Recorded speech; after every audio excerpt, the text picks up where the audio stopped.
Welcome back. Today we're doing a deep dive into a product called Burn Peak. It's a weight loss supplement that's been advertised pretty heavily lately.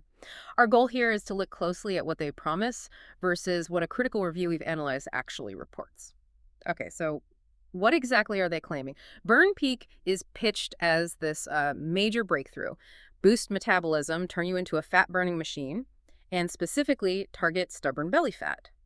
And the big hook, supposedly without strict dieting or loads of exercise, sounds almost too easy, It right? does. Oh, Before we get into the weeds, it's important to set the stage based on the review we examined.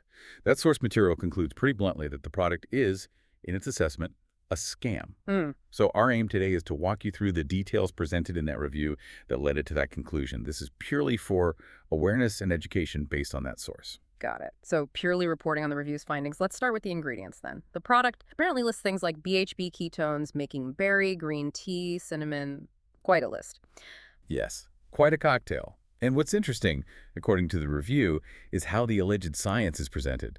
Some ingredients, like green tea or cinnamon, do have some mild, generally accepted benefits, antioxidants, maybe slight metabolism support in some contexts. But the review stresses these are nowhere near enough to produce the kind of dramatic weight loss results Burn Peak promises. Okay, so minor benefits from some parts, but not the miracle cure they're selling. What about the main ingredient they seem to push, the BHB ketones? Right, the BHB ketones. These are meant to mimic ketosis, that fat-burning state. But here's where the review gets really critical. It points to some studies suggesting that taking BHB ketones might actually, in some cases, hinder physical performance, not improve it. Wait, hinder it. So the core ingredient, according to this review sources, might actually work against what people expect from a fitness or weight loss product. Potentially, yes. That's the contradiction the review highlights. It suggests the scientific backing for the key claims just isn't there, or is even contrary. Okay, Okay. yeah. So if the science is shaky, according to the review, how are they marketing this stuff? Let's shift to the tactics mentioned. Well, the review points out some classic red flags.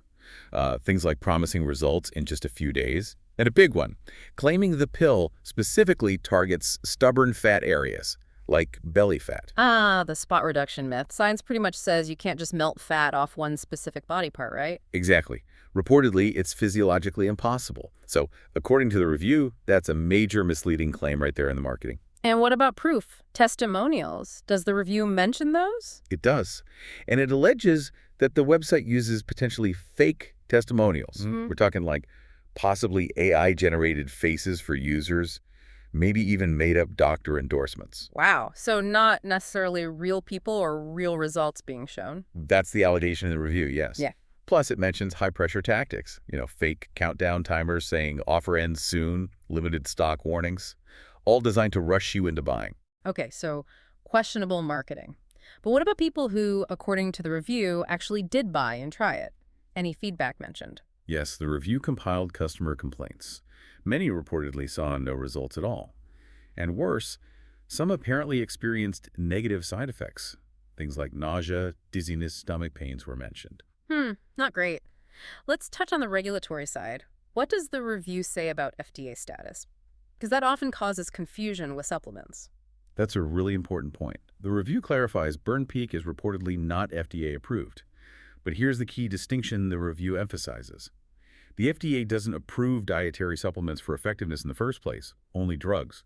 So even if it's made in an FDA-registered facility, which sounds official, the review states that label has zero bearing on whether the product actually works. So FDA registered just means the building is on a list, essentially. Not that the product inside does anything. Pretty much, according to the review's analysis. And crucially, the source states there are reportedly no clinical trials, no credible scientific evidence, and no legitimate medical endorsements backing Burn Peak's specific weight loss claims. Right. So putting this all together, based purely on the critical review we analyzed, what's the takeaway for you, our listeners? The source material concludes very strongly that, given the reported lack of scientific backing and the alleged marketing tactics like fake testimonials and impossible claims like spot reduction, the product seems highly unlikely to deliver on its promises. And just to reiterate our own disclaimer, we are reporting on the findings within that specific review source. We haven't conducted our own independent verification of Burn Peak or the claims made in the review itself. This is for educational insight into what that analysis found. Absolutely. Which brings us to a final thought for you to consider. based on all this. When you see a product mixing maybe a few known mildly beneficial ingredients like green tea with huge unproven promises, how do you personally weigh that? How should you balance the appeal of something familiar against bold marketing claims that lack solid proof according to critical reviews? Something to think about.